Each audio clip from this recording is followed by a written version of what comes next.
Hello my family, কেমন আছো সবাই? আশা করি সবাই খুব ভালো আছো, আমিও খুব ভালো আছি। তো দেখো, দিনটা ছিল হচ্ছে কালী পুজোর দিন, আর এতদিন একদম সময় পেয়ে উঠিনি। যাই হোক, আজকে তোমাদের সঙ্গে কালী পুজো আমরা কেমন করে কাটালাম সেই ব্লগটাই শেয়ার করব। তো দেখো, কালী পুজো আমাদের বারোয়ারি হয়, মানে পাড়াতেই হয়, কিন্তু পাড়ার হয় ঠিকই, কিন্তু সমস্ত কিছু আমাদের বাড়ির ওপর দায়িত্বটা অনেকটাই থাকে, ভোগ থেকে শুরু করে সমস্ত কিছু। তার জন্য সকাল সকাল সেদিনকে উঠে আমরা ঘর বাড়ি পরিষ্কার করে, দেখো মা হচ্ছে বসে পড়েছিল, মানে পুজোর সমস্ত ফুল, বেলপাতা, যজ্ঞের জগডুমুরের পাতা, সমস্ত কিছু শাশুড়ি মাই প্রতি বছর এগুলো জোগাড় করে থাকে, যাতে আমাদের কাজ অনেকটাই সহজ হয়ে যায় বলতে পারো। আর দেখো, তো সকাল সকাল হচ্ছে বিছানার চাদরটা চেঞ্জ করব বলে চাদরটা বার করে নিয়েছি। কে এটা? বাবা। এটা বাবা? এটা কে? কে এটা? কে এটা? এটা কে? এই যে এটাকে নিয়ে এখন বসে আছে, এটা বদমাইশি করতে, বদমাইশি। তারপর দেখো, রান্নাঘরে এসে দেখি শাশুড়ি মার রান্না প্রায় হয়ে গেছে, আলু দিয়ে ফুলকপি দিয়ে বড়ি দিয়ে ঝোল, কেন কি ছেলেরা তো বাড়ির উপোস নেই, তো তারা তো খাবে। আর এই দিকে হচ্ছে আমরা বসে পড়েছিলাম দুই পুজো বলে কথা, আলতা না পড়লে হয় বলো? তো চলো আমরা আলতাটা পরে নিই। 4:56, 5টায় 4:56 বাজে, এখনো আমরা কালী পুজোর ভোগ রান্না করে উঠতে পারিনি, কেন কি আমাদের ভোগের বাজার এখনো আসেনি। তো বাইরে হচ্ছে যারা হচ্ছে ভোগ রান্না করবে, আমাদের মহিলা মণ্ডলী সবাই চলে এসেছে, তাদেরকে পরিচয় করাবো। বাইরে চলো চলো, তো আমি ইন্ট্রোডিউসটা করাবো। এক সেকেন্ড। এই যে ইনি হচ্ছে আমাদের মেন রাঁধুনি, যে পুরো রান্নাটাকে হ্যান্ডেল করবে, ঠিক আছে? ইনি হচ্ছে মিডিয়াম রাঁধুনি, যিনি সবেতেই আছে কিন্তু মেন না। আর ইনি দেখি মুখটা, আপনার মুখটা ইনিও মিডিয়ামতে, ইনি সবেতেই আছে। দেখি, তোমাকে দেখি। বলছি, আমাদের ভোগও ইনকমপ্লিট, প্যান্ডেলও ইনকমপ্লিট, আর ঠাকুরও ইনকমপ্লিট, সবচেয়ে বড় কথা। মেন রাঁধুনি বসে গেছে সবজি সব কিছু নিয়ে। এই যে, আপনার কিছু বক্তব্য? দেখো, ভোগের বাজার চলে এসছে, আর আমরা সবাই মিলে বসে পড়েছিলাম। আসলে আমাদের ঠাকুরটা, মানে যিনি ঠাকুর দেবেন আর কি, ঠাকুরটা ওনার এখনো তৈরি করতে দেরি আছে, যার জন্য আমরা একটু লেট করেই সমস্ত কিছু শুরু করলাম। আর আমাদের রান্না শুরু হয়ে গেছে, অনেকক্ষণই হয়েছে। তো এই দেখো, সবাই আরও দুজন ছিল, বাড়িতে গেলে একটু দরকারে আবার আসবে। জল ঢালছে। লুচি, আর এখানে এই যে সুজি হচ্ছে রেডি হয়ে গেছে, এখানে 5 ভাজা কাটা হয়ে গেছে, নুন হলুদ মাখিয়ে রাখা হয়েছে। তো দেখো, আর খিচুড়ি হবে, খিচুড়ি এখনো বসেনি। মেন রাঁধুনি আমরা হচ্ছে জোগাড় করছি।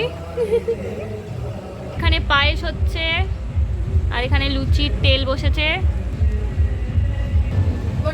তো দেখো, তারপরে আমরা হচ্ছে নাড়ু বানানোর জন্য এখানে নাড়ু পাক দিয়ে নিচ্ছিলাম, আর হচ্ছে সমস্ত ভোগটা প্রায় হয়ে গেছে, আর তখন প্রায় 7টা বাজে। তো একবার ঠাকুরমশাই এসেছিলেন, এসে হচ্ছে উনি ঘুরে গেছেন, কেন কি আমাদের তো বড় কথা নয়, বড় কথা হচ্ছে ঠাকুরটা আরও একটুখানি বাকি ছিল, যার জন্য হচ্ছে দেরি হবে পুজো হতে।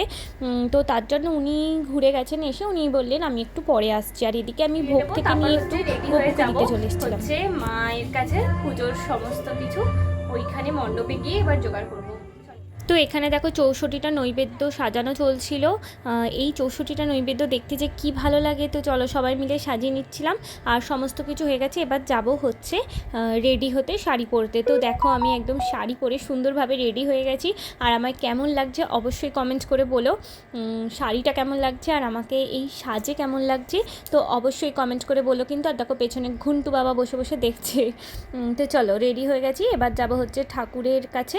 তো এখানে দেখো, দিদি ভাই আর আমিও রেডি হয়ে গেছি, আর রাত তখন প্রায় অনেক বাজে, প্রায় 12টা মতো বাজে। তো তারপরে ঠাকুরমশাই এলেন, আর এই যে একে একে করে সমস্ত জিনিসপত্র, পুজোর যে ডালা পড়েছিল নিয়ে যাচ্ছিলাম, আর এই দিকে হচ্ছে সবাই মিলে ঠাকুরমশাইয়ের হাতে হাতে পুজোর জোগাড় করে নিচ্ছিল। তো চলো,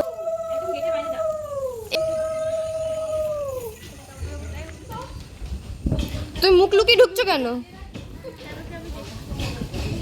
তো দেখো, এই হচ্ছে আমাদের মা যেন সবাইকে ভালো রাখে, এই কামনাই করি মায়ের কাছে।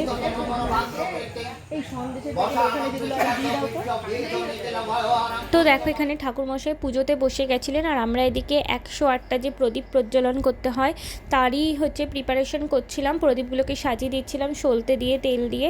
তো আমরা সবাই মিলে এই কাজটাই করছিলাম, যেটা খুবই ভালো লাগে, মানে এত ভালো লাগে এই কাজটা করতে, আর এই প্রদীপ জ্বালাতে এত ভালো লাগে। আগে ছোটোবেলায় মাদেরকে দেখতাম, এখন তো আমরা নিজেরাই এই সমস্ত করি, ভাবলেও অবাক লাগে যে মানুষ কতটা সময়ের সাথে সাথে পরিবর্তন পরিবর্তন হয়।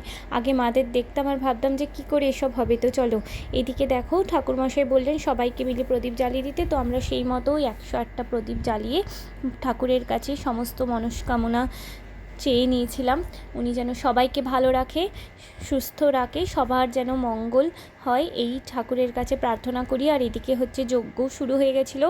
তো তখন অনেক রাত, প্রায় তখন রাত 2টো বাজে। তো আমাদের অনেকটাই দেরি করে পুজো হয়েছিল। ওই যে বললাম প্রথমে এই যে মায়ের কাজ মানে ঠাকুর বানানোর কাজ সম্পূর্ণ হয়নি, যাই হোক সবই মায়ের ইচ্ছা। তো দেখো তখন প্রায় রাত 2:30 পৌনে 3টে মতো বাজে। তো ঠাকুরমশাই মানে পুজো শেষ হয়ে গেছিলো।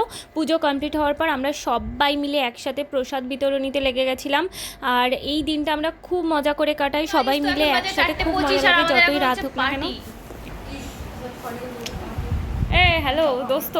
তারপর সবাই মিলে বাড়িতে এনে প্রসাদগুলো একসাথে খুব এনজয় করে খেয়েছিলাম, খুব মজা করে কাটাই আমরা এই দিনটা। তো চলো তারপর ফ্রেশ হয়ে নিয়েছিলাম। আর দেখো ফ্রেশ কি হব, তো ওদিকে তো প্রায় ভোর হয়ে গেছিলো। তো চলো তোমাদের সাথে বাইরেও একবার ঘুরে আসি। তো চলো আজকের ভিডিওটা এখানেই শেষ করছি। ভালো লাগলে অবশ্যই সাবস্ক্রাইব করে দিও আর লাইক শেয়ার কমেন্ট করতে ভুলো না। আরও ভালো ভালো ভিডিও আসবে। তো চলো আজকের মতো আসি, টাটা সবাইকে।